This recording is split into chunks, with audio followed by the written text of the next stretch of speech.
धर्माचा जणू मूर्तिमान पुतळा धर्माचा जणू मूर्तिमान पुतळा भासे जना भूवरी भासे जना भुवरी दीक्षा देऊनि जो जगतिया दीक्षा देऊनि जो जगतिया बद्धास हो उद्धरी बद्धास हो उद्धरी वाणीने वदता भागवती कथा वाणीने वदता भागवती कथा व्यासा प्रती भासला व्यासा प्रती भासला तो हा गुरु श्री जनार्दन असा तो हा गुरु श्री जनार्दन असा पाटांगणी शोभला पाटांगणी शोभला. सद्गुरुनाथ महाराज की जय. हरे नमः. श्री शुकोवाच बुद्धींद्रिय मनः प्राणान जनानामसृजत प्रभु मात्रार्थंच भवार्थंच आत्मने कल्पनाय च. भगवान वेदव्यास वर्णन करून सांगू लागले आणि शुकाचार्य राजा परीक्षितीला सांगतात. याप्रमाणे ह्या श्रीमद भागवताच्या 87व्या अध्यायामध्ये या ठिकाणी वेदस्तुती आलेली आहे. वेद म्हणजे श्रुती ह्या भगवंतापर्यंत कशा पोहोचल्या असा प्रश्न जेव्हा परीक्षिताने विचारला तेव्हा त्याचं उत्तर शुकाचार्य महाराज असं देतात की शब्द पोहोचत नाहीत, परंतु शब्दातलं जे तात्पर्य आहे, जो अर्थ आहे, जो सूक्ष्मता आहे, ती भगवंतापर्यंत संकेत करू शकते. संकेताच्या दृष्टिकोनातून शब्द त्या ठिकाणी पोहोचला. याप्रमाणे त्यांनी ही सृष्टी भगवंतांनी का निर्माण केली हे पहिल्यांदा शुकाचार्य सांगतात. मात्रार्थंच भवार्थंच आत्मने कल्पनायच, की ज्या जीवाने संसार करावा, संसारातले दुःख आणि सुख याचा अनुभव घ्यावा आणि नंतर त्यांनी धर्म अर्थ काम आणि मोक्ष या दृष्टिकोनातून अंतिम कल्याणाचा मार्ग स्वीकारावा, शेवटी मोक्षाप्रत यावं, यासाठी त्यांनी हा संसार निर्माण केलेला आहे हे ते सांगतात. आणि त्यानंतर भगवान आवरण कसं स्वीकारतो. भगवंत हा गुणरूप होतो आणि जेव्हा तो गुणरूप होतो, जेव्हा तो सगुण साकार होतो, तेव्हाच शब्द त्याच्यापर्यंत पोहोचू शकतात. भगवंत हा सगुण साकार, तो जरी निराकार निर्गुण परब्रह्म स्वरूप असला तरी मायेचा स्वीकार तो करतो आणि मायेचा स्वीकार केल्यानंतर आपोआपच या ऐसे लेकरू एक प्रसबली हे देख, मायेचा स्वीकार झाल्याबरोबर त्यातून ही सृष्टी निर्माण होते. या कारणे मी पिता महद ब्रह्म हे माता अपत्य पांडुसुता जगदंबरू. आपल्याला माहिती आहे की भगवंताचं हे वर्णन, हे स्वरूपाचं दर्शन माऊलींनी आपल्या या ज्ञानेश्वरीमध्ये घडवलेलं आहे. आणि म्हणून मम योनिर्महद ब्रह्म या गीतेमधल्या या श्लोकावर भाष्य करताना मी मायेचा स्वीकार कसा करतो, तरी माझी हे गृहिणी अनादि तरुणी अनिर्वाच्य गुणी अविद्या आहे. ही अविद्या, ही माया, ही माझी गृहिणी आहे. या ठिकाणी गृहिणी शब्दाने त्यांनी असं सांगितलंय की ती माझ्या ऐकण्यात आहे.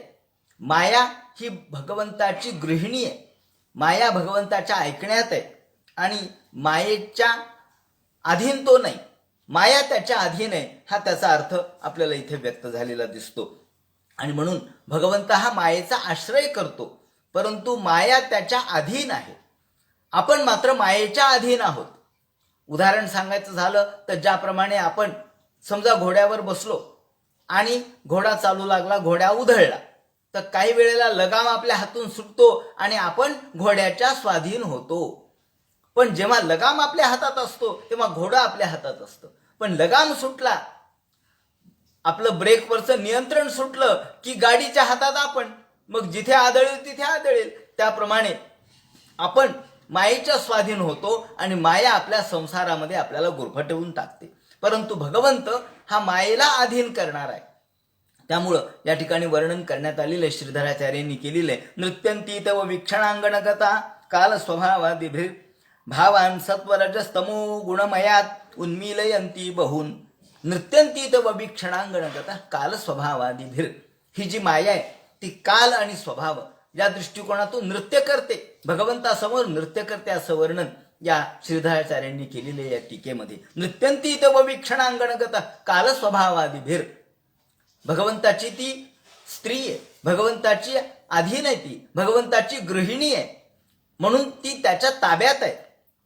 भावान सत्व रजस्तमो गुणमयात, सत्व रज आणि तम या गुणरूपी दृष्टिकोनातून ती या ठिकाणी नृत्य करते आणि आपले विविध पदन्यास करते.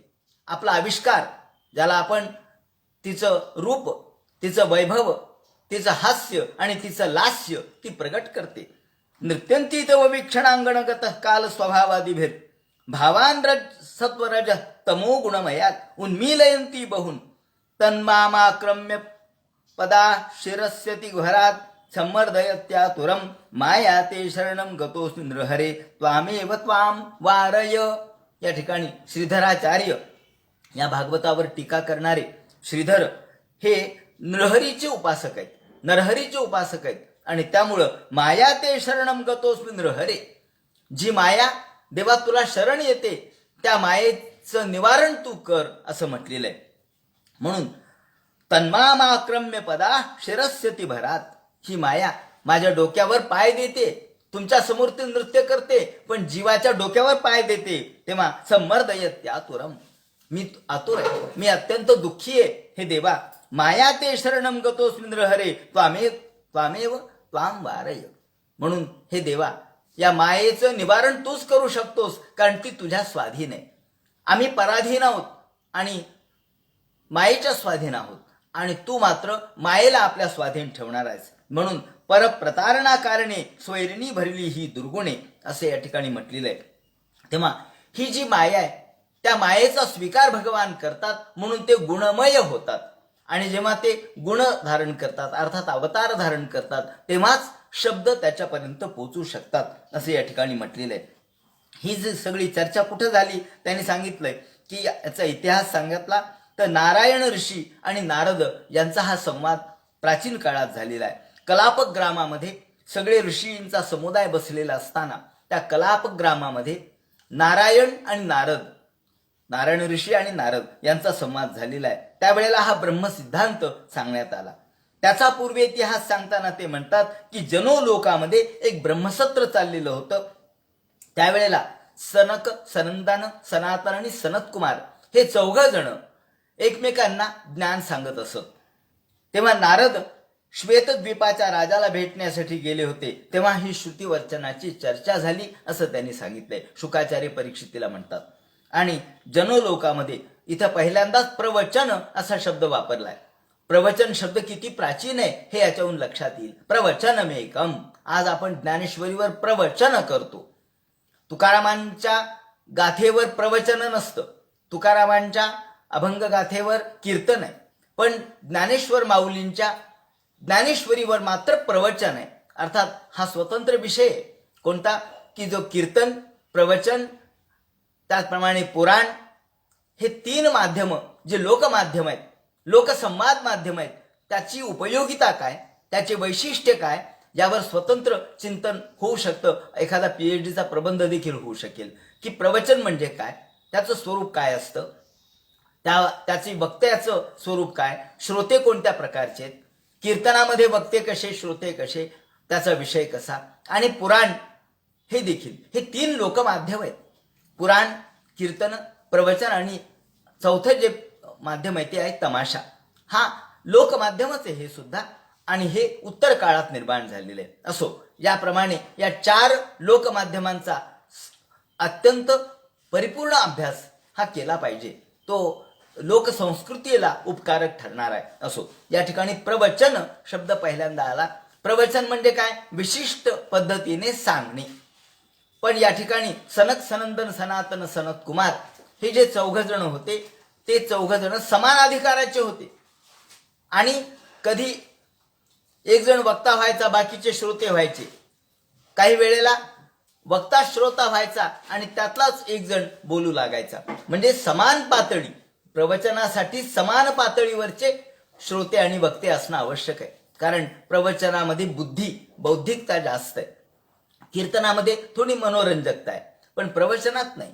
प्रवचनामध्ये ज्ञान आहे, ज्ञानातून जो अनुभव त्यांना मांडायचा आहे तो भगवंताचं सिद्धांत मांडायचा आहे. असो, ज्याप्रमाणे प्रवचन हा शब्द या ठिकाणी आलेला आहे एवढंच मला सूचित करायचंय. ज्याप्रमाणे भगवान हा मायेचं आवरण धारण करतो आणि मायेचं आवरण धारण करून तो जगामध्ये वावरतो. आता मायेचं आवरण धारण केलं म्हणजे कसं, उदाहरण सांगायचं झालं तर या ठिकाणी उदाहरण सांगितल्याशिवाय हे विवेचन करताच येणार नाही. आवरण म्हणजे बुंथी, म्हणजे जसं आपण एखाद्या सोंग घेतो, भगवंत सगुण साकार होतो म्हणजे काय करतो, तो सोंगच घेतो. सोंग म्हणजे ज्याप्रमाणे आपण नाटकामध्ये पात्र करतो वेगवेगळे, तर नाटकातलं पात्र वेगळं असतं आणि व्यक्ती वेगळा असतो. व्यक्ती भिन्न आहे, पात्र वेगवेगळं आहे. पात्र जरी ते असलं त्याला नाटकाच्या निमित्ताने पात्र करावं लागतं, सोंग घ्यावं लागतं. तसा भगवान हा वेगवेगळे अवतार धारण करतो. मच्छ, कच्छ, वराह, नारसिंह, राम, कृष्ण हे अवतार धारण केले म्हणजे भगवंतानी सोंगच धारण केलेत. तो नटलाय भिन्न भिन्न. आपण म्हणतो ना, नटवर नटसी श्रीहरी, भिन्न भिन्न आकार धारण करून तो नटलाय. आणि हे नटणं म्हणजेच जग आहे. हे नटणं म्हणजे भगवंताचं स्वरूप. या ठिकाणी जसा एखादा राजा, असं उदाहरण दिलेलं आहे की एक राजा होता. त्याला असं वाटलं की आपल्या बाकीच्या नोकर चाकरावर किंवा जे राजाला वार्ता आणून देणारे आहेत गुप्तहेर, त्यांच्यावर विश्वास ठेवायच्या ऐवजी आपण एकदा स्वतःच बघावं लोक कसे आहेत, समाज कसा आहे, कसं चाललंय. म्हणून त्यांनी शेतकऱ्याचा वेश धारण केला. मुंडासं घातलं, एक फाटकं अशा प्रकारची बंडी घातली, धोतर घातलं ओबडधोबड आणि एक काठी हातात घेतली आणि फिरत फिरत फिरत निघाला. आता राजा जर तो निघाला असता तर लवाजमा सोबत राहिला असता, पण लवाजमा न घेता, या काही काही वेळेला पोलीस अधिकारी असं करतात ना की जायचं आणि पोलीस स्टेशनला काय चाललंय बघायचं, एक अनोळखी पद्धतीने माणसाचं रूप घ्यायचं. त्याप्रमाणे राजांनी हे शेतकऱ्याचं रूप घेतलं आणि विहिरीवर आला आणि म्हटला, तिथे एक मोठ चाललेली होती, पाणी देण्याचं काम चाललेलं होतं. धावावर तो बैल होते आणि 4 बैलांची ही मोठ चाललेली. त्याप्रमाणे तो आल्यानंतर म्हटला, मला पाणी प्यायचंय. ताबडतोब यांनी आपली मोठ थांबवली, राजाला पाणी दिलं.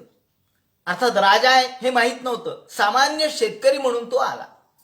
इथे त्यांना हे पाहायचं होतं की लोक कसे वागतात, समाज कसा आहे, लोकांच्या मध्ये माणुसकी आहे का, हे त्याला पाहायचं होतं. आणि याप्रमाणे राजाने शेतकऱ्याचा वेश धारण केला. आता राजाने शेतकऱ्याचा वेश धारण केला म्हणजे राजा शेतकरी झाला का? नाही झाला. राजा दरिद्री झाला का? नाही झाला. राजाने जाडं भरणं नेसलं म्हणून राजा तसा आहे का? नाही. मग इथे काय झालं ते म्हणतात की इथे बुंथी धारण केली. बुंथी म्हणजे वेश. तसा भगवंत मायेचा स्वीकार करतो आणि एक वेश धारण करतो आणि जगामध्ये वावरतो आणि लोक त्या आवरणाकडे पाहतात. खरं म्हणजे हे देवा, तुझ्याशिवाय हे विश्व निर्माण होत नाही. म्हणून जय जय जय हजा मजित दोष गृभीत गुणान त्वमसी यदात्मना समवरुद्ध समस्त भगा अगजग दोक सामखिल शक्य व बोधकते क्वचिद जयात्मना चचरतो नुचरे निगमः. हे देवा, तुम्ही तुमचा जय जयकार असो असं पहिल्यांदा श्रुती म्हणतात. तुमचा जय जयकार असो. तुम्ही हे वेगवेगळ्या प्रकारच्या वेशांनी प्रगट होता. माया तुमच्यात स्वाधीन आहे. गृभीत दोष गुणान, मायेचा स्वीकार तुम्ही करता आणि ही माया तुमच्या अधीन असल्यामुळं त्या मायेचा स्वीकार करून तुम्ही सगुण रूप धारण करता. परंतु आम्हाला मात्र ही माया आमच्या डोक्यावर नाचते, त्यामुळे आम्ही मायेच्या अधीन आहोत. आणि म्हणून हे देवा, तुमचा जय जयकार असो. मोक्ष देण्याचा अधिकार फक्त आपलाच आहे. आणि म्हणून हे देवा, ज्याप्रमाणे दंतिनी दारू विकारे दारू तिरोभवती सोपी तत्रैव जगती तथा परमात्मन परमात्मन्यपि जगत तिरोधत्ते. या ठिकाणी एक सिद्धांत त्यांनी मांडलेला आहे की ईश्वर कसा आहे. ईश्वर हा सर्वत्र पसरलेला आहे, फक्त आपली दृष्टी पाहायला पाहिजे. ज्याप्रमाणे एखाद्या ठिकाणी आपण गेलो तर तिथे हत्ती, घोडे, त्याचप्रमाणे वेगवेगळे खेळणे असतात ठेवलेले आहे. मग आपण म्हणतो हा हत्ती केवढ्याला दिला, हा घोडा केवढ्याला दिला, हा उंट केवढ्याला दिला, पण हे सगळे लाकडाचेच असतात. मग लहान मुलगा म्हणतो, बाबा तो हत्ती फार चांगला आहे. बाबा म्हणतात, अरे ते लाकूड आहे, तो हत्ती कुठे आहे?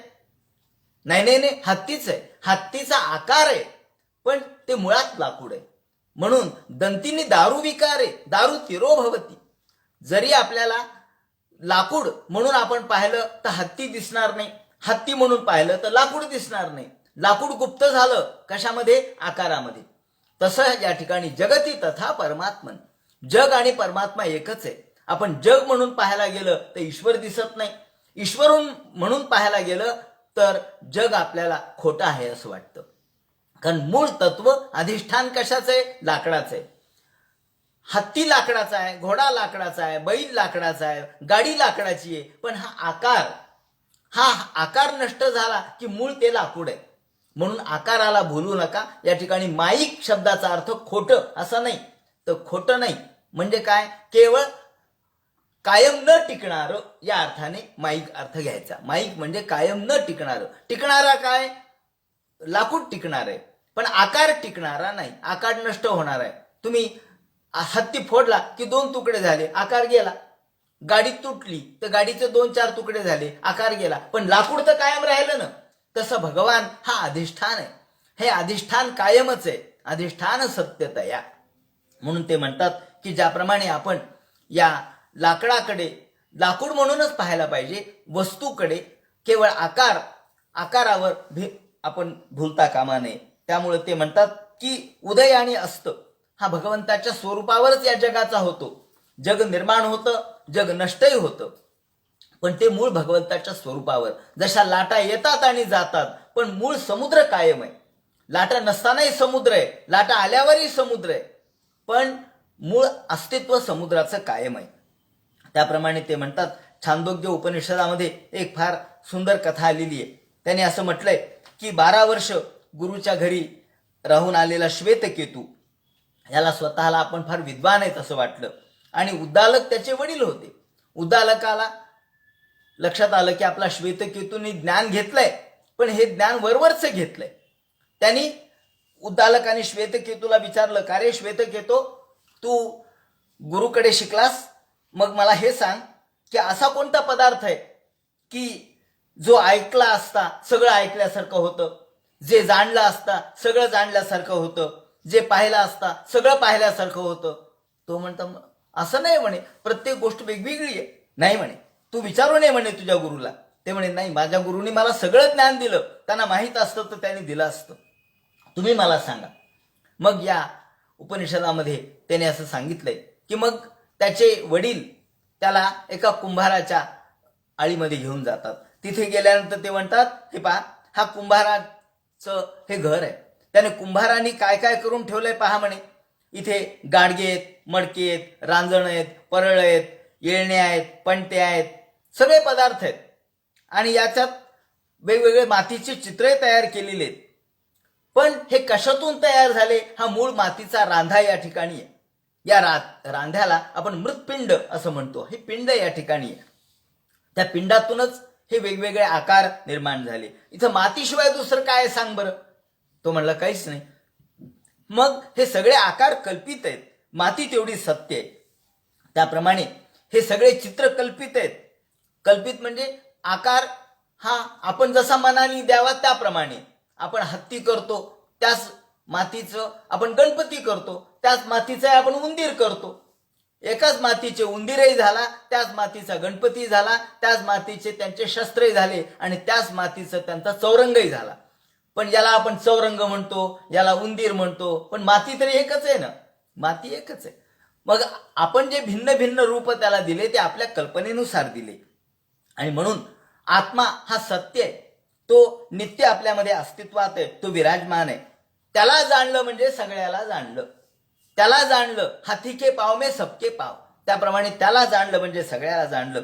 मग या ठिकाणी श्वेतकेतू म्हणतो, हे बरोबर आहे, पण भगवान हा सत्य स्वरूप आहे आणि सत्यातून हे निर्माण झालं, हे कशाहून म्हणता तुम्ही? ते म्हणतात त्याचं कारण असं आहे, फार मार्मिक शब्द त्यांनी वापरलाय, की कार्यामध्ये कारणाचं अस्तित्व असतं. कारण ईश्वर आहे, कार्य जग आहे. कारणामध्ये जे कार्य झालेलं आहे ते कारणाशिवाय झालेलं नाही.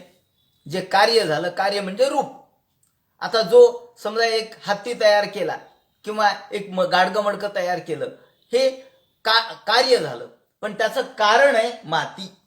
माती असल्याशिवाय गाडगं होणार नाही, माती असल्याशिवाय हत्ती होणार नाही, माती असल्याशिवाय गणपती होणार नाही. म्हणून या ठिकाणी कारणाचं अस्तित्व कार्यामध्ये असतं. मातीचं अस्तित्व जसं चित्रामध्ये, मातीचं अस्तित्व जसं त्या वस्तूमध्ये, त्याप्रमाणे ईश्वराचं अस्तित्व जगामध्ये.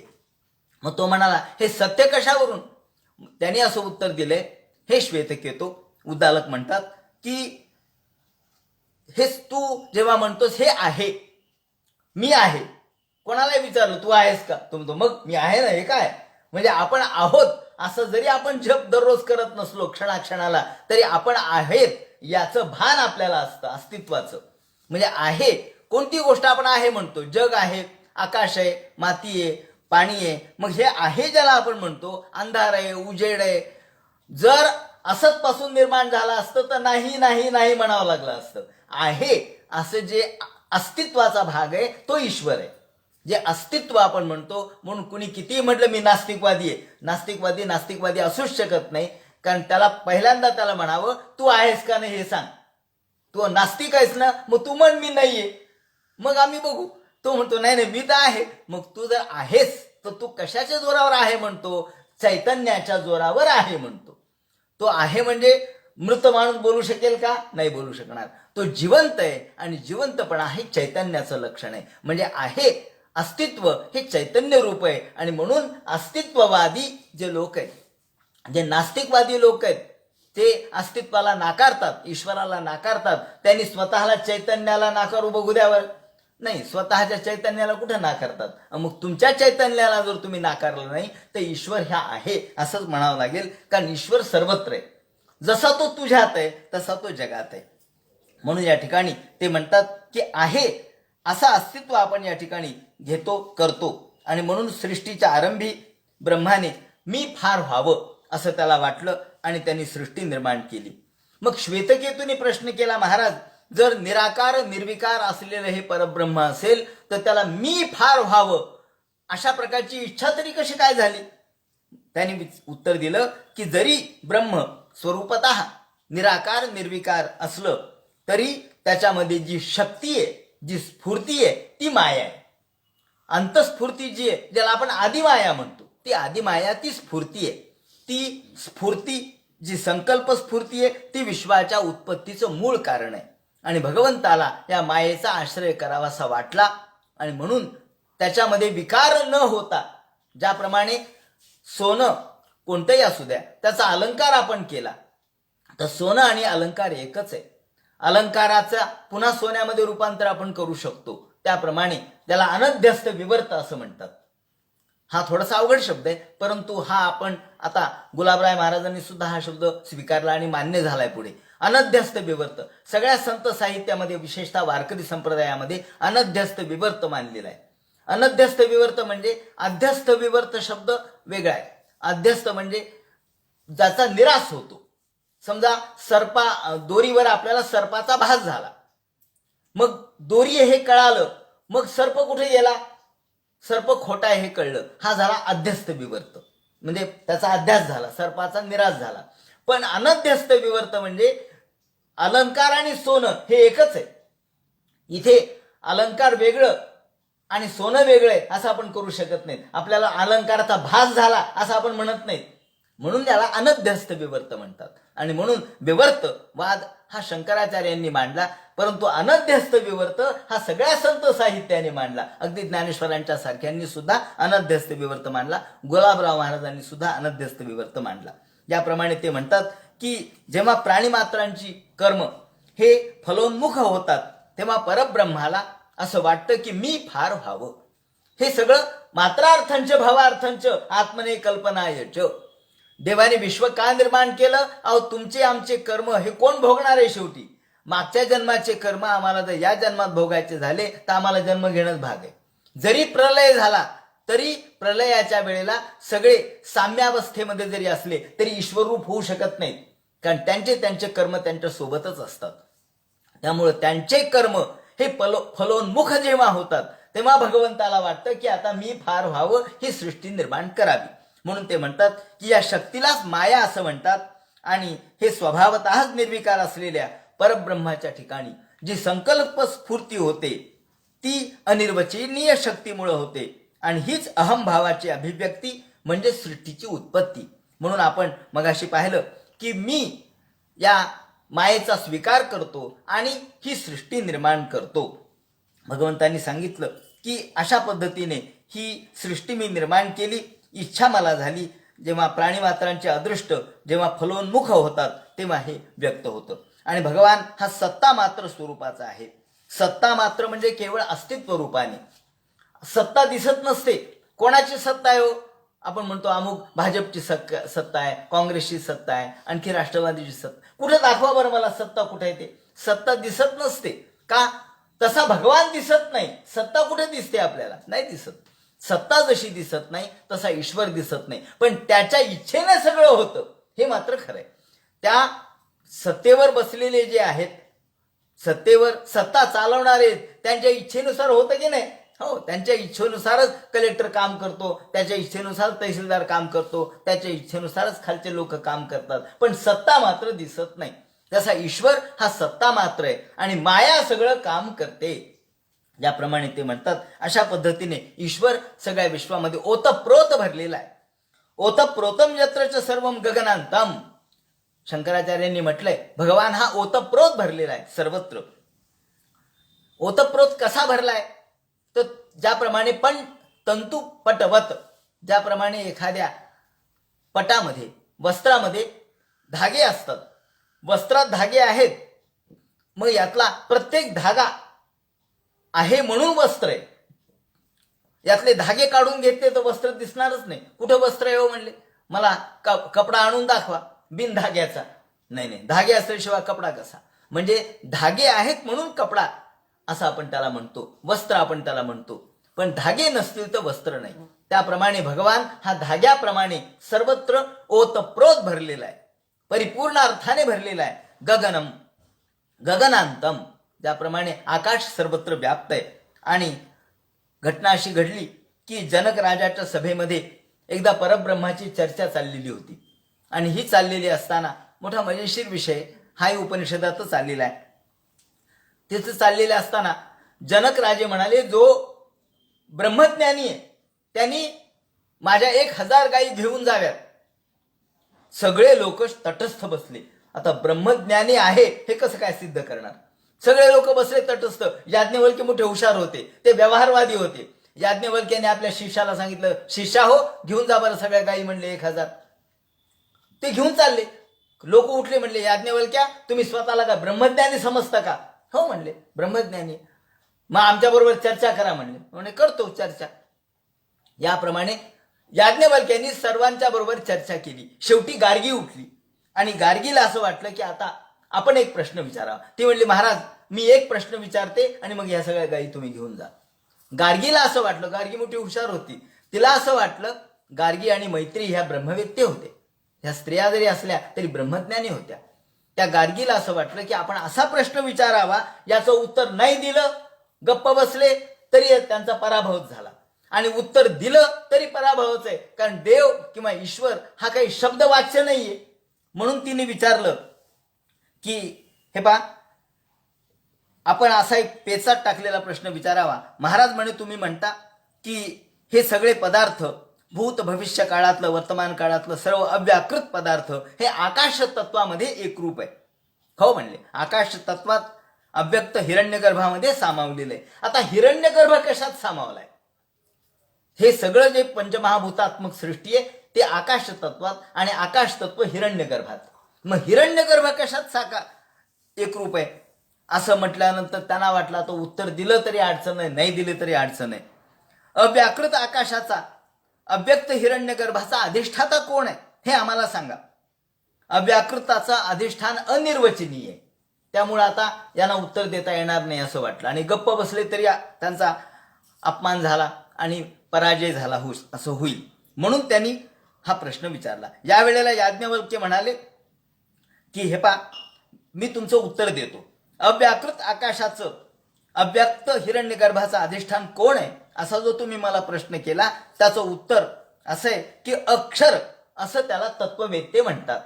हे अक्षर तत्व आहे.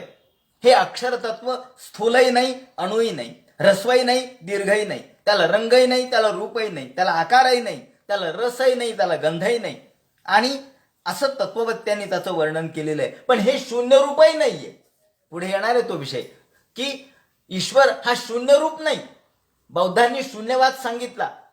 दुःखम दुःखम क्षणिकम क्षणिकम हे तत्वज्ञान बौद्धांनी सांगितलं. परंतु हा बौद्धवाद हा खंडित आहे असं माऊलींनी स्पष्ट केलंय. तो बौद्ध मत संकेतू वार्तिकांचा खंडित ज्ञान सांगितलंय. तो जसा याचा गणेशाचा एक दात जसा तुटलेला आहे तसा बौद्ध मत देखील खंडित आहे असं माऊलींनी म्हटलंय. एका हाती दंतू जो स्वभावता खंडितू तो बौद्ध मत संकेतू वार्तिकांचा. आणि मग बौद्ध मतानी विश्व जर शून्य असेल, शून्य म्हणजे काही नाही, मग काही नाहीतून सगळी विश्वाची उत्पत्ती कशी होऊ शकते? म्हणून शून्य म्हणजे काही नाही असं नाही, तर शून्य म्हणजे पूर्ण. म्हणून पूर्णमदः पूर्णमिदं पूर्णात् पूर्णमुदच्यते पूर्णस्य पूर्णमादाय पूर्णमेवावशिष्यते. हे सगळं पूर्ण आहे, पूर्णातच एकरूप होतं. शून्य म्हणजे पूर्णत्व आहे. आणि एका शून्यामध्ये दुसरं शून्य मिसळलं तर शून्यच उत्तर येतं. शून्यातून शून्य वजा केलं तर शून्यच उत्तर येतं. शून्याला शून्याने गुणलं तर शून्यच उत्तर येतं. भागलं तरी शून्यच उत्तर येतं. आणि म्हणून शून्य तुलांत दत.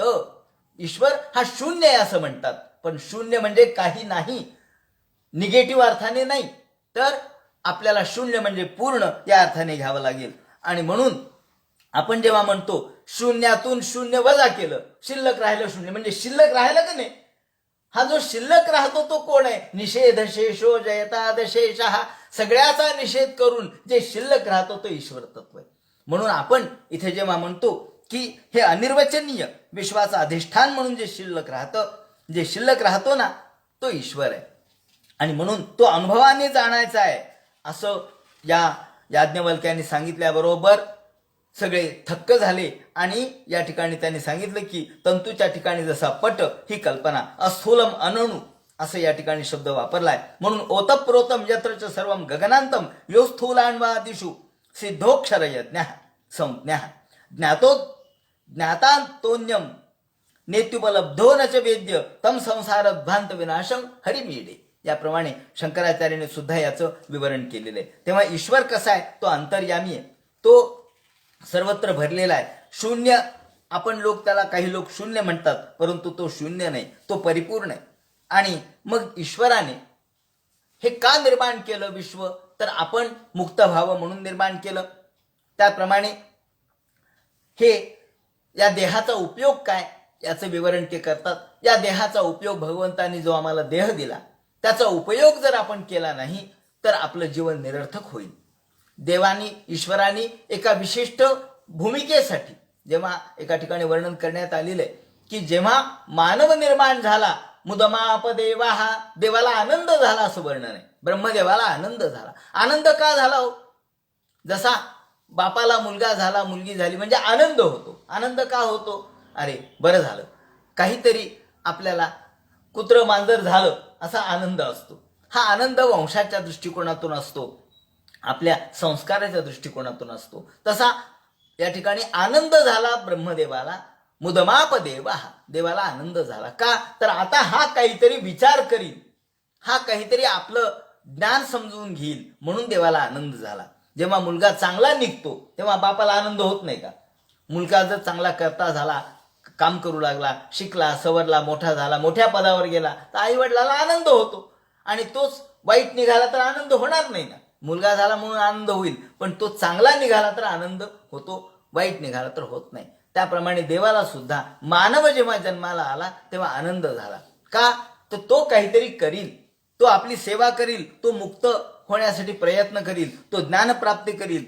म्हणून या देहाचा उपयोग जर चांगल्या पद्धतीने आपण केला तरच खऱ्या अर्थानं याचं कल्याण आहे. म्हणून मलय भिल्ल पुरंद्री, ज्याप्रमाणे काही गिरीकंदरात राहणाऱ्या स्त्रिया ह्या चंदनाचा वापर ह्या लाकडं म्हणून करतात. चंदनच असतं, पण चंदनाच्या झाडाचा वापर त्या लाकडं म्हणून करतात, चुलीमध्ये घालून जाळून टाकतात. परंतु वर्णन केले त्यांनी की मलय भिल्ल पुरंद्री चंदन तरुकाष्ठमिंदनं कुरुते. चंदन तरुकाष्ठमिंदनं कुरुते. अहो चंदनाचं लाकूड हे जाळण्यासाठी नाहीये. चंदनाचं लाकूड त्याचं अत्तर करा, ते कायम राहील, ते सुगंध देईल. चंदनाचं लाकूड जाळण्यासाठी नाही. तसा हा देह सुद्धा ब्राह्मण असतो. देहोयम क्षुद्र कामाय नेष्यते. 11व्या स्कंदामध्ये म्हटलंय कृष्णाने की जो ज्ञानी माणसाचा देह आहे तो क्षुद्र कामासाठी नाहीये, तो तप करण्यासाठी आहे, तो ज्ञान मिळविण्यासाठी आहे, तो कर्म करण्यासाठी आहे. म्हणून आपल्याला भगवंताची प्राप्ती करून देण्यासाठी हा देह निर्माण झालेला आहे. म्हणून को अद्धा वेद. देवाला कोण जाणू शकतं? तर देवाला तोच जाणू शकतो जो भक्ती करतो. त्या ठिकाणी भक्तीचं महात्म्य पुढे या ठिकाणी दिलेलं आहे. आणि भक्तीचं महात्म्य सांगत असताना देव हा केवळ तर्काने कळणार नाही, तर्काने समजून येणार नाही, तर आपल्याला त्याचं भक्तीचं महात्म्य, नामामृत, भक्तीचं अमृत, नामाचं अमृत त्यांनी प्राशन करावं. म्हणून असं म्हणतात की समुद्र मंथनातून अमृत निघालं. हे अमृत किती प्रकारचं आहे? अमृताचं वर्णन एका ठिकाणी करण्यात आलेलं आहे. अमृत किती प्रकारचं आहे? स्वादामृत. स्वादामृत म्हणजे अप्सरा. अप्सरा निघाल्या हे अमृतमयच आहेत, त्या स्वादामृत आहेत. तृप्तामृत, जे देवांना मिळालं ते अमृत म्हणजे तृप्तामृत आहे. तिसरे सप्तामृत, दिग्गज जे आहेत ते सप्तामृत आहेत. उन्मादामृत, जे दारू वगैरे निघाली ही देखील यांना उन्माद आणणारे अमृतच आहे. आसव ज्याला आपण म्हणतो हे उन्मादामृत आहे. आणि शेवटचं आहे परमामृत. परमामृत म्हणजे नाम, भगवंताची भक्ती, भगवंताचं नामस्मरण हे परमामृत आहे. आणि म्हणून या परमामृताचं सेवन लोकांनी केलं पाहिजे, लोकांनी भक्ती केली पाहिजे. भक्तीशिवाय भगवान हा साध्य होणार नाही. म्हणून या ठिकाणी ब्रह्माचं महत्व व्यक्त करताना सगुणाच्या दृष्टिकोनातून हे वर्णन त्यांनी केलेलं आहे की सगुण भगवान हा जेव्हा निरुपाधिक असलेला भगवान हा वर्णन करण्यास शक्य नाही, म्हणून सगुणाचं वर्णन ते करतात. म्हणून सुरुवातीला नमस्कार केलाय आणि नंतर भगवंताचं स्वरूप इथं वर्णन केलेलं आहे. यत उदयास्तमयो विकृते मृदिमा विकृतात. उदय आणि अस्त हा भगवंताच्या स्वरूपावर होतो. आपण म्हणतो सूर्य उगवला, सूर्य मावळला, परंतु सूर्य उगवला तेव्हा आणि मावळला तेव्हा, मावळताना सुद्धा काही कमी त्याची शक्ती कमी होत नाही, सूर्याची शक्ती कमी होत नाही. उदय आणि अस्त हे फक्त आपण शब्दाने सांगतो, वास्तविक माऊलींनीच सांगितलंय उदय अस्ताचैनी प्रमाणे न चलता सूर्याचे चालणे. सूर्य चालतच नाही. उदय आणि अस्त आपण केवळ शब्दाने बोलतो, खरं नाहीये. खरं सूर्य उगवतही नाही आणि तो मावळतही नाही. आपणच पृथ्वी त्याच्या भोवती फिरत असल्यामुळं आपल्याला तसं वाटतं, पृथ्वी स्वतः भोवती फिरत असल्यामुळं आपल्याला असं वाटतं. म्हणून ते म्हणतात क्षपण कथामृताब्धिमवगाह्य तपांसी जहू. म्हणून आपण भगवंताच्या कथा ह्यामध्ये तल्लीन व्हावं, भगवंताच्या लीला कथा ऐकाव्यात. क्षपण कथामृताब्धिमवगाह्य अवगाह्य, अवगाहन करा, भगवंताच्या सगुण रूपाचं अवगाहन करा. कथा म्हणजे नदी आहे असं कल्पना केलेली आहे. तपांसी जहू, तपांसी म्हणजे सगळे दुःख हे नष्ट होतात. ज्याप्रमाणे आपण गंगेमध्ये उडी मारली की थंड वाटतं, गंगा शुची होय, गंगेत उडी मारली की सगळा उन्हाळ्याचा ताप नष्ट होतो. पाप ताप जाय, पापही नष्ट होतं आणि तापही नष्ट होतो. माऊलींनी म्हटलंय गंगा शुची होय पाप ताप जाय, परी तेथे आहे बुडणे एक. गंगेत पापही जातं आणि तापही जातो, पण गंगेमध्ये एक दोष आहे म्हणे, कोणता? बुडणे एक. पक्क धरावं लागतं त्या दोरीला, नाही तर साखळीला, नाही तर बुडण्याची भीती आहे. पण भगवंताची कथा मात्र तुम्हाला बुडवीत नाही, त्यात किती डुबक्या मारा ती तुम्हाला तारते, असं वैशिष्ट्य आहे. म्हणून भगवंताची कथा ही नदी आहे, पण ती बुडवणारी नदी नाही, ती तारणारी नदी आहे. म्हणून ते म्हणतात की भगवंताच्या या कथेमध्ये तल्लीन व्हा. याप्रमाणे भगवंताची कथा उदरमुपासते ऋषिवर्त्म सुकूर्पदृशा. या ठिकाणी अनेक इतर लोकांचं मत त्याने सांगितलेलं आहे की काही लोक म्हणतात की आपण म्हणतो ना अहम वैश्वानरो भूत्वा, आपल्या पोटामध्ये असलेला अग्नी म्हणजे ईश्वर आहे. हे खरं आहे, परंतु केवळ तेवढ्या पुरतच त्याची मर्यादा नाहीये. पंचकोशामध्ये तो अडकलाय असंही म्हणता येणार नाही, कारण अन्नम ब्रह्मेती, काही काही ठिकाणी असे वेदातले वाक्य आहेत, अन्नम ब्रह्मेती प्राणम ब्रह्मेती. अन्न हेच ब्रह्म आहे, प्राण हाच ब्रह्म आहे. हे जे म्हणणं आहे हे तात्पुरतं खरं आहे, परिपूर्ण अर्थाने खरं नाही. कशामुळं? तर काही शार्कराक्ष नावाची काही मंडळी होती. शर्कराक्ष नावाच्या ऋषीचे उपासक किंवा अनुयायी. त्यांनी असं म्हटलंय, उदरम ब्रह्मेती, उदरभरण नो हे जाणी जे यज्ञ कर्म, असं त्यांनी म्हटलंय. परंतु मग योग मार्गाने ही कुंडलिनी नाडी जागृत करायची. त्यानंतर या ज्या इडा पिंगला याच्यामध्ये जी सुषुम्ना नाडी आहे, त्या सुषुम्ना नाडीच्या प्रवासातून ती सुषुम्ना नाडी ब्रह्मरंध्रापर्यंत जाते आणि मग त्यातून आपल्याला मुक्ती प्राप्त होते म्हणणारे जे योगमार्गी आहेत ते आपल्या शरीरालाच फक्त धरून बसतात. परंतु ते म्हणतात की योग मार्ग हा सर्वश्रेष्ठ आहे असं नाही.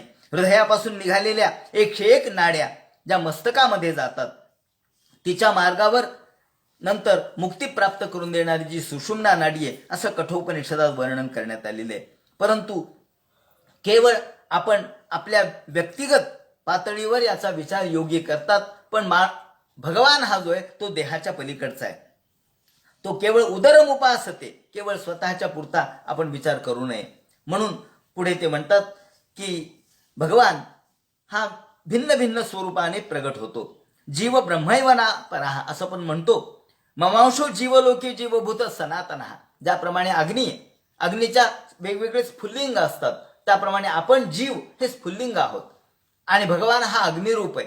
मग ते म्हणतात, तुम्ही जर म्हणता देव आणि जीव एकच आहे, जीव आणि शिव एकच आहे, तर मग तो संसारात पडतो आणि शिव संसारात का पडत नाही?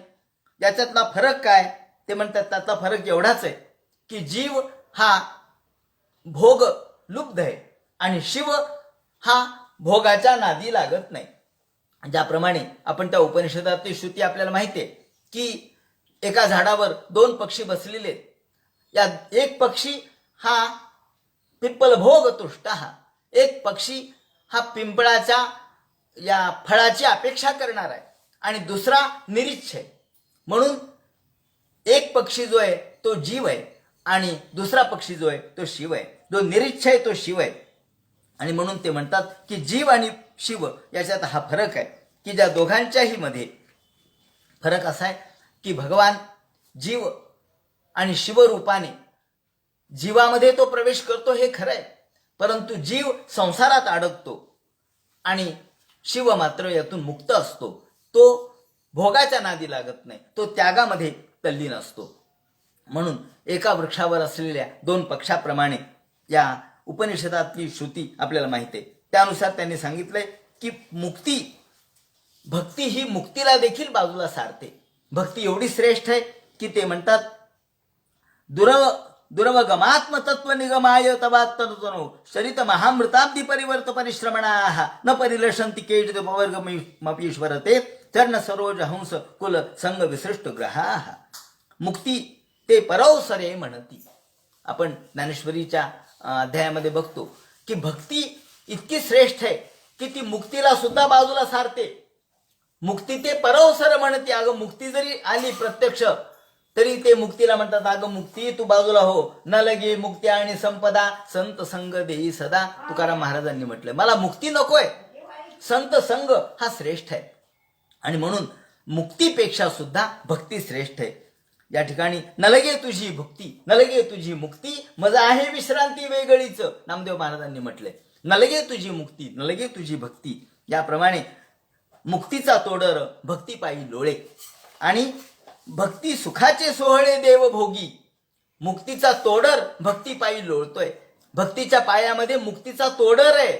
मुक्ती पायाशी लोळण घेते भक्तीच्या, म्हणून भक्ती श्रेष्ठ आहे. या ठिकाणी वेदाने सुद्धा भक्तीचं महत्व सांगितलंय आणि यामध्ये ते म्हणतात की याप्रमाणे आपण या भक्तीच्या नादात भगवंताचं स्वरूप निर्गुण निराकार निर्विकार जरी असलं तरी सगुण साकार भक्ती केली पाहिजे.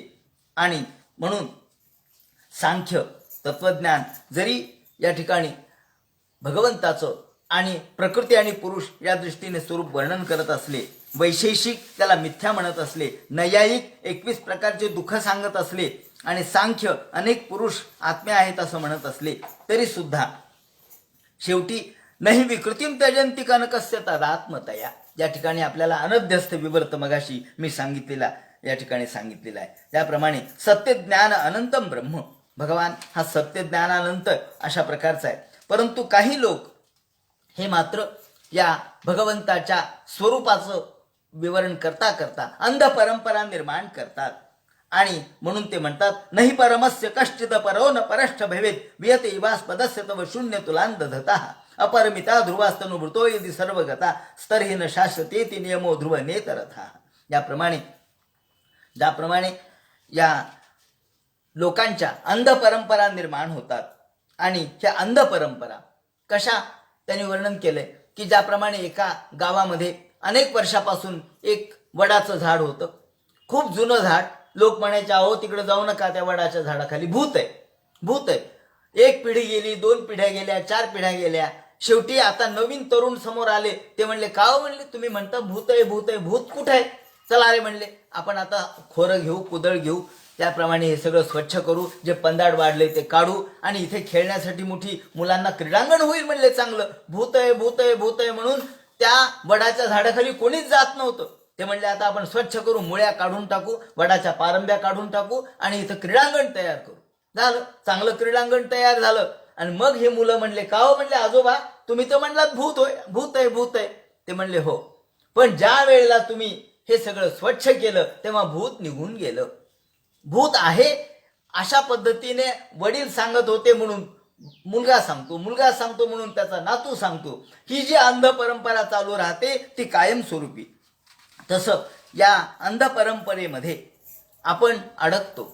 अंध परंपरा भ्रमयती भारती ती उरुवृत्ती विरुक्त जडान. ते म्हणतात, ज्याप्रमाणे झाडाचे मूळ हे खोल गेलेले असतात, तशा अंध परंपरा सुद्धा खोल गेलेल्या असतात. आपण या अंध परंपरेला तोडलं पाहिजे आणि या अंध परंपरेतून आपण मुक्त झालं पाहिजे. म्हणून ते म्हणतात की याप्रमाणे व्यवहृत ए विकल्प ईशित अंध परंपरया भ्रमयती भारती ती उर्वृत्ती विरुक्त जडान. आणि या अंध परंपरेतून मुक्त झाल्याशिवाय सत इदम उत्थितम, या विश्वाची निर्मिती सतपासून झाली. सत इदम उत्थितम, सतपासून झाली. सतपासून हे विश्व निर्माण झालं. म्हणून पूर्णापासून झालेले जग जाते पूर्णाकडे, असं एका नव्या कवीने म्हटलंय. विश्व निर्माण झालं पूर्णापासून आणि चाललंय पूर्णाकडे. सदैदम उत्थितम सदती चन्नु तर्क हतम व्यभिचरते क्वच मृषान तसो भययुक्त. याप्रमाणे भगवंत हा विश्वामध्ये मायेचा आश्रय करून रमतो, निर्माण करतो. आणि जीवस्तो तत्व जिज्ञासा, जीवाचा मूळ उद्देश कोणता आहे तर याची तत्व जिज्ञासा त्यांनी केली पाहिजे. यांनी भगवान काय, विश्व काय, जग काय आणि माया काय याचा शोध घेतला पाहिजे. म्हणून ते म्हणतात की ज्याप्रमाणे मायेचं स्वरूप अजामेकाम लोहिताम शुक्ल कृष्णाम, मायेचं 3 जे गुण आहेत कोणते, सत्व, रज आणि तम. अजामेकाम हे या उपनिषदातलं वर्णन आहे. त्याप्रमाणे एखाद्या ठिकाणी नृषुतव मायया भ्रममेश्ववत्य भृशम त्वय सुधियो भवे ददती भाव मनुप्रभवम. शेवटी अंतिमतः भगवान हा निशब्द आहे, शब्दाच्या पलीकडचा आहे, सांगता येत नाही. एका ठिकाणी वर्णन केलेले त्यांनी, चित्रम वटतरोर मूले वृद्धा शिष्या. या ठिकाणी गुरुर युवा, एक असं चित्र होतं म्हणे. एक चित्र काढलेलं होतं. काय चित्र काढलं होतं? एक वडाचं झाड आहे. चित्रम वटोत्तरोर मूले, एक वडाचं झाड आहे, त्याच्या मुळाशी कोण बसलंय म्हणे, वृद्धा शिष्यम, वृद्ध शिष्य बसलेले आहेत. सगळे शिष्य बसलेत, वृद्ध म्हातारे शिष्य. आणि गुरुर युवा, गुरु मात्र युवक आहेत, तरुण आहेत. म्हणजे असं कसं चित्र आहे की उलट असतं, गुरु वृद्ध असतात आणि शिष्य तरुण असतात. इथे उलट आहे म्हणले, शिष्य वृद्ध आहेत आणि गुरु युवा आहेत. बरं काय चाललंय म्हणे त्यांचं? काय नाही, गुरुस्तु मौनम व्याख्यानम. गुरु मौन धारण करून बसलेत पण त्यांचं व्याख्यान चालू आहे. हो, मौन धारण करून. हो, गुरुस्तु मौनम व्याख्यानम आणि शिष्यस्तु छिन्न संशय. आणि शिष्य छिन्न संशय झालेत, संशय रहित झालेत, निसंशय झालेत. सगळे त्यांच्या मनातले प्रश्न सुटलेत. आणि गुरुने व्याख्यान दिलं का? हो, मौनम. अहो, शेवटी मौनच धारण करावं लागतं, कारण ईश्वर कसा आहे हे सांगताच येत नाही. शेवटी गप्प बसावं लागतं. देव ईश्वर हा शब्दाने व्यक्त करता येत नाही, अनुभवानेच तो जाणावा लागतो, हे त्यातलं वैशिष्ट्य आहे. म्हणून ते म्हणतात यम वर्णितुम साक्षात श्रुतिरपी मूकत्वमेव मा वहती. ज्याचं वर्णन श्रुती देखील करू शकल्या नाहीत, शेवटी त्या देखील मूक झाल्या. आणि म्हणून भगवंताच्या स्वरूपाशी आपण एकरूप जरी झालो आपल्या प्रलयाच्या काळात, तरी आपण आपलं स्वतःचं वेगळं रूप आपण त्यातून काढू शकत नाहीत, असं त्याने वर्णन केलेलं आहे. की सरिते इवाळनवे मधुनी लिल्युशेष रसाहा. ज्याप्रमाणे मधामध्ये सगळेच षड्रस असतात, तिखट, गोड, आंबट, कडू, खारट, सगळे षड्रस कशात आहेत, तर ते मधात आहेत म्हणले. मग वेगळे काढून दाखवा, वेगळे कुठे काढून दाखवता येतात? नाही. मधुनी लिल्युशेष रसाहा. ज्याप्रमाणे मधामध्ये सगळे रस आहेत, परंतु आपल्याला वेगळे काढता येत नाहीत. ज्याप्रमाणे नदी समुद्राला जाऊन मिळाली तर वेगळं आपल्याला ही या नदीचं अमुक एक पाणी आहे म्हणून वेगळं काढता येत नाही, त्याप्रमाणे भगवंताच्या स्वरूपात एकदा एकरूप झालं की आपल्याला वेगळेपणा प्राप्त होऊ शकत नाही. म्हणून ते म्हणतात याप्रमाणे भगवान हा आपल्याला केवळ ज्ञानानेच, आत्मज्ञानानेच कळू शकतो. आपण फक्त विसरलो, देवाला विसरलो. ते म्हणे देवाला कसं विसरलो होतो आपण? अहो देवाला नाही, तुम्ही आपला स्वतःलाच विसरलात. ते म्हणजे कसं काय विसरलो होतो आम्ही स्वतःला? त्याने उदाहरण दिले, दुरधिगमो सतामृदिगतो स्मृत कंठमणी. ज्याप्रमाणे एखाद्याचा कंठमणी, कंठमणी म्हणजे उदाहरण सांगायचं झालं तर आपण असं म्हणू की एक स्त्री होती, गडबडीची, दिवाळीच्या काळातली वेळ, गडबड झाली, आपल्या दिवाळीच्या स्नानाची घाई झाली, पाहुणे रावळे घरामध्ये आलेले, त्याचप्रमाणे मुलगी आली, जावई आली, मग तर काय फारच गडबड झाली. आणि नरक चतुर्दशीचा दिवस, मग सकाळचं न्हाणं वगैरे केलं आणि आपली नथ जी आहे ती गरसोळीला लावून टाकली आणि स्नान बिन केलं. आणि नंतर पूजा अर्चा धर्म कर्म सगळं झालं, जेवणे बिवणे झाले आणि मग एकदम आरशात बघितलं, अरे नथ कुठे आहे, नथ कुठे गेली, नथ कुठे ठेवली. बाथरूम मध्ये जाऊन बघितलं, नथ नाही. स्वयंपाकाच्या तिथं पाहिलं, नथ नाही. देवाच्या तिथं पाहिलं, नथ नाही. पेटीत पाहिलं, नथ नाही. नथ कुठे गेली, नथ कुठे गेली. जे शोध घेतला, नथचाच पत्ता नाही. याला विचार, त्याला विचार, त्याला विचार. शेवटी म्हणजे कुठे गेली नथ. जे गेले भविष्यकाराकडे विचारायला, म्हणले पंचांग, म्हणले प्रश्न पाहायचा. म्हणले काय झालं? म्हणले माझी नथ हरवली. आता पंचांग सांगणारे मोठे हुशार होते, त्यांना ताबडतोब दिसली. कुठं? इथं गरसोळीला लावलेली, तिला दिसली पदराच्या आड.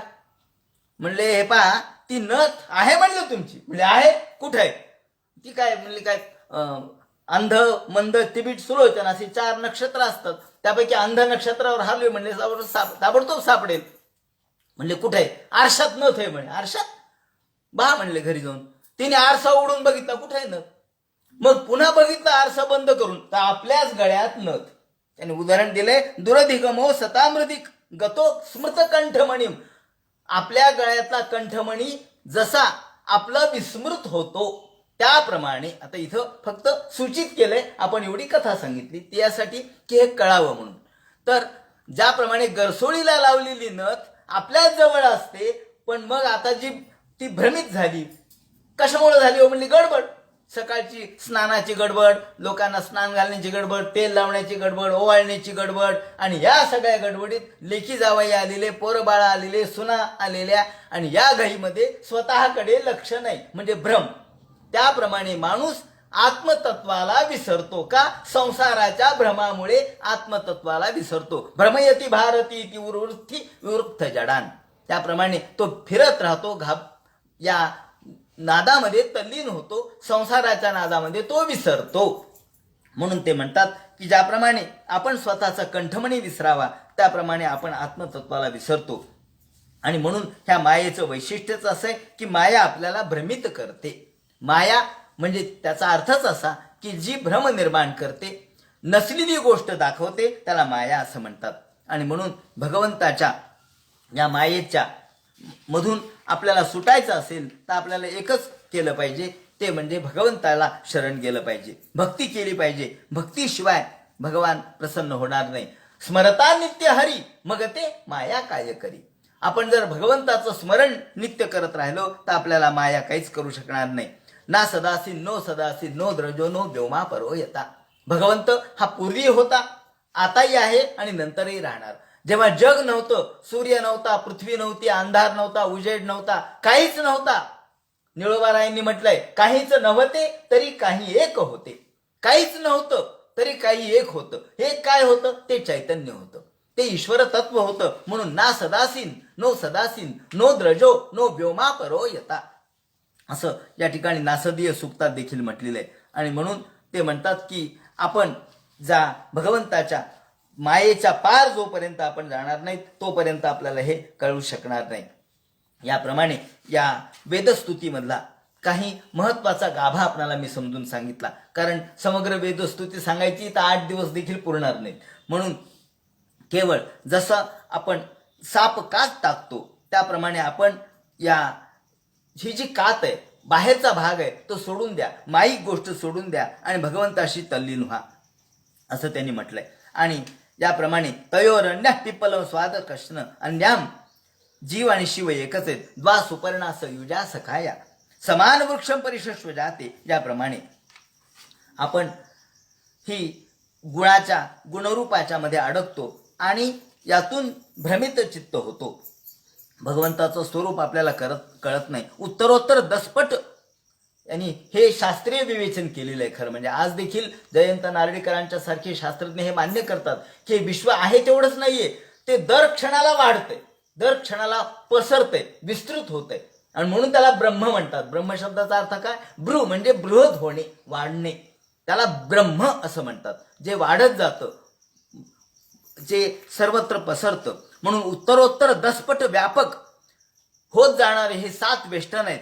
हे भ्रमण करतात, ब्रह्मांडाच्या थवेच्या थवे देवा तुझ्या पुढे पसरतात आणि ब्रह्मांड ही विस्तार पावतंय. धुळीच्या कणाप्रमाणे हजारो ब्रह्मांड देवा तुझ्या भोवती फिरतायत. आणि म्हणून ते म्हणतात की उत्तरोत्तर दसपट व्यापक असणाऱ्या 7 वेष्टनांनी असलेले हे ब्रह्मांड क्षणाक्षणाला व्यापक होत जातंय, विस्तार पावत जातंय आणि धुळीच्या कणाप्रमाणे तुझ्या भोवती फिरतंय. इतका तू मोठा आहेस देवा. आणि म्हणून ख इव रजांसी बांती बयसा सह यच्छ्रुतय स्वैहि फलंत तन्निरसेन भवन निधना, असं म्हटलंय. द्युपत एव तेन ययुरंत मनंत तया त्वमपि यदंत रांड निचयानुसावरणा. अशा प्रमाणे अणुरणियान महतो महियान. देव भगवान हा अणुपेक्षाही लहान आहे आणि महतो महियान ब्रह्मांडापेक्षाही मोठा आहे. ज्याप्रमाणे अशा पद्धतीने इत्येतत् ब्रह्मणः पुत्रा, याप्रमाणे सनकादिकांनी भगवंताची स्तुती केलेली आहे. आणि हीच स्तुती आपण वेदस्तुती म्हणून म्हणतो. नारद म्हणतात याप्रमाणे नमस्तस्मै भगवते कृष्णाया मलकीर्ते यो दत्ते सर्वभूतानां भवाय शतीः कलाः.